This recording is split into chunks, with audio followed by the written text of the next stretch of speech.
एक मुल्क का एक बादशाह था। बादशाह जो है वो अपनी एरिया पर बहुत जो है वो मेहरबान था, बहुत उनका ख़्याल रखता था, हर चीज़ को पूछता था, हर चीज़ का ख़्याल रखता था। बादशाह ने एक दिन बड़ा अजीब-सा ऐलान किया। उसने गाँव वालों से ऐलान किया कि जो शख्स एक रात मेरी कब्र में सोएगा, उसको मैं इतना इनाम दूँगा, अपनी सल्तनत का आधा हिस्सा दे दूँगा और अपनी बेटी से शादी करा दूँगा और तरह-तरह के इनामात का उसने ऐलान किया। जब ये बात पूरे गाँव में फैला दी गई तो बहुत सारे लोगों को लालच भी हुई कि भाई सोने में क्या है, एक रात तो सोना है, इतना बड़ा इनाम मिलेगा। और फिर डर भी लग रहा कि कब्र में लिटने से किसको डर नहीं लगता, मर गए या तरह तरह के ख्यालात भी आ रहे। तो दोनों कशमकश चलती रही और इस तरह से 2-3 दिन गुजर गए, किसी का कोई रिस्पॉन्स नहीं आया। जब ये खबर गांव के बाहर एक बंदे तक पहुंची जो कि बहुत गरीब था और गार में रहा करता था, उसका कोई आगे पीछे नहीं था, उसका ना माँ बाप, ना बहन भाई, ना कोई रिश्तेदार उसका नहीं था।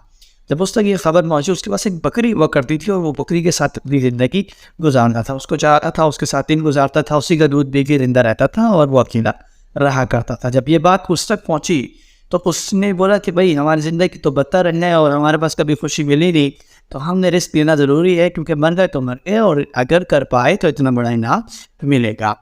उसने बादशाह के पास आके कहा कि भाई मैं ये करना चाहता हूँ कि मुझे मिलेगा इनाम। बादशाह ने कहा हाँ ठीक है, आपको मिलेगा इनाम। उसने कहा ठीक है। कमर को धुआई गई और उसको जो है वो सब लोग गांव की जमा हुए और उसको कमर में सुला दिया गया और कहा गया कि भाई अब आपने सुना एक रात, सुबह आएंगे और आपसे मिलेंगे। उसने कहा ठीक है।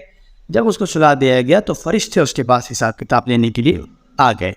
जब फरिश्ता आया तो फरिश्ते ने उससे पहला सवाल किया कि भाई आपके पास एक बकरी हुआ करती थी, आपने उस बकरी को खाना टाइम पे देते थे? उसने बोला कि यार मैं खाना देता था उसको, लेकिन मुझे टाइम का नहीं पता, भूख लगती होगी मुझे पता ही नहीं लगता था, लेकिन मैं उसको दे देता था। बस वो वक्त की कोताही की वजह से उसको इतनी शितरौत पड़ी, वो बेहोश हो गया।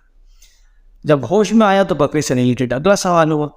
अगला सवाल उसका हुआ कि भाई आप बकरी को ज़्यादा तो नहीं चलाते थे, वो थक जाती थी। उसने बोला यार मैं चलाता था, बकरी को चलाता था, लेकिन मुझे थकने का नहीं पता था, आराम भी करवा देता था, लेकिन मुझे नहीं पता लगता था इस बात का। बस इस बात पर भी उसकी इतनी शैतान लगी कि भाई क्यों बताई कि वो तुम्हें नहीं पता लगा और क्यों हद से ज़्यादा चलाया, तो बेहोश फिरते फिरते।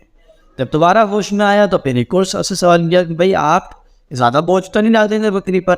उसने बोला यार डालता था, लेकिन ज़्यादा का मुझे नहीं पता। तो इस बात पर भी उसकी शैतान होती गई और इस तरह से बकरी से रिलेटेड उससे सवाल चलते गए और इस तरह से पिटते पिटते पूरी रात गुजर गई। जब वो सुबह उठा और उससे सवाल जवाब पे बोला कि हमारे नई बादशाह सलामत आएंगे, सब भार वगैरह लेके खड़े हुए कब्र के बाहर। तो जब कब्र खोली गई तो वो भागने लगा। जब उसको बोला उसके पीछे भागे लोग कि भाई आपने मुश्किल काम कर लिया है, अब तो इनाम लेने का टाइम है, अब आप क्यों भाग रहे हो? तो उसने वो किसी के पास नहीं पकड़ाई में आया और वो भाग गया।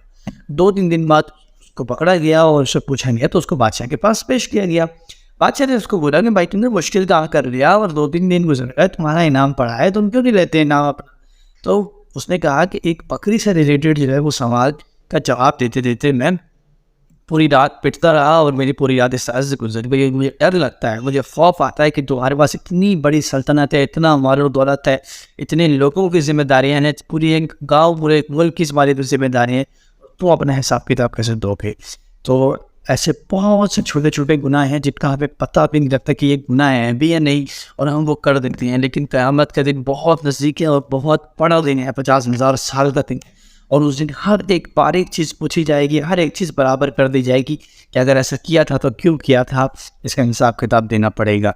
हम किसी के हक मार देते हैं, किसी से बुराई से बात कर लेते हैं, छुप के पूरे काम कर लेते हैं, झूठ बोल देते हैं, कस्में झूठी खा लेते हैं, तो हर एक चीज़ का हिसाब किताब। एक छोटा सा वाक़या था, बताना इसलिए ज़रूरी समझा कि हमें पता होना चाहिए। हम माफ़ी मांगते रहे हम अल्लाह ताला से, ठीक है? गुनाह तो इंसान करेगा ही, लेकिन अगर वो माफ़ी मांगता रहे तो अल्लाह ताला जो है उसकी गुनाह को माफ़ करता है।